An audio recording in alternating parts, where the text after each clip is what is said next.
বিতর্কিত সীমান্ত ঘিরে আবারও উত্তাল থাইল্যান্ড কম্বোডিয়া। যুদ্ধের ময়দানে শত্রুকে খতম করতে শক্তিশালী অস্ত্রের ব্যবহার বাড়িয়েছে উভয় পক্ষই।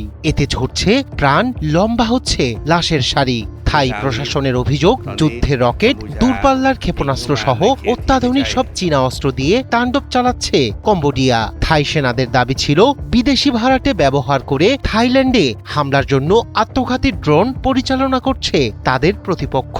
তবে এসব অভিযোগকে পাত্তা দিতে নারাজ কম্বোডিয়া। এছাড়া চীনা তৈরি PHL-3 ক্ষেপণাস্ত্র নিক্ষেপের প্রস্তুতি নেয়ার অভিযোগও নাকচ করেছে দেশটি।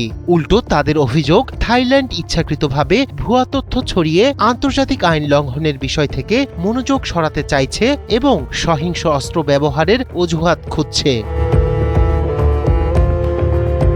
4 মাস যুদ্ধবিরতির পর আবারও থাইল্যান্ড কম্বোডিয়ার মধ্যে শুরু হয়েছে রক্তক্ষয়ী ভয়াবহ যুদ্ধ। ইতোমধ্যে থাইল্যান্ডের উত্তর পূর্বের 6টি প্রদেশ এবং কম্বোডিয়ার উত্তর ও উত্তর পশ্চিমের 5টি প্রদেশে ছড়িয়েছে সংঘাত। কম্বোডিয়ার অভিযোগ, অব্যাহতভাবে তাদের ভূখণ্ডে গোলাবর্ষণ করছে থাই সেনাবাহিনী। পাল্টা অভিযোগ করেছে থাইল্যান্ডের তত্ত্বাবধায়ক প্রধানমন্ত্রী অনুতিন চানভিরাকুল। বর্তমান সার্বিক পরিস্থিতি নিয়ে মার্কিন প্রেসিডেন্ট ডোনাল্ড ট্রাম্পের সঙ্গে কথা বলার কথাও জানান তিনি। এই যুদ্ধে চীনের অস্ত্র ব্যবহার হচ্ছে বলে অভিযোগ তুলেছে থাই প্রশাসন। তাদের দাবি, বিদেশি ভাড়াটে ব্যবহার করে থাইল্যান্ডে হামলার জন্য আত্মঘাতী ড্রোন পরিচালনা করছে কম্বোডিয়ান সেনারা। তাদের দাবি, চীনের তৈরি PHL-3 ক্ষেপণাস্ত্র নিক্ষেপের প্রস্তুতি নিচ্ছে শত্রুপক্ষ।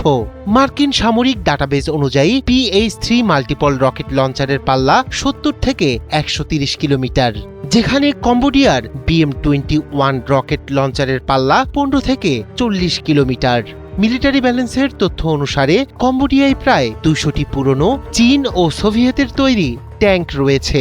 অন্যদিকে থাই সেনাবাহিনীর 600টিরও বেশি কামান রয়েছে, যার মধ্যে কমপক্ষে 56টি শক্তিশালী 155 মিমি অস্ত্র এবং 550টিরও বেশি 105 মিমি টোয়েট গান রয়েছে। শক্তিশালী থাই সেনাদের মোকাবিলায় কম্বোডিয়া গোপনে চীনা অস্ত্র বাড়িয়েছে বলেও অভিযোগ করেছে থাই সেনারা।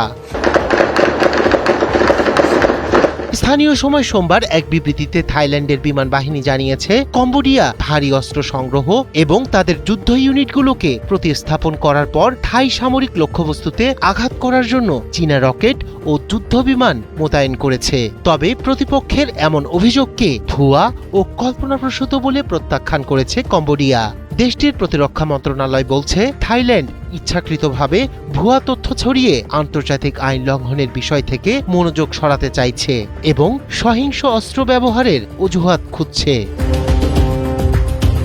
রায়হান কবির শুভ্র, ৭১।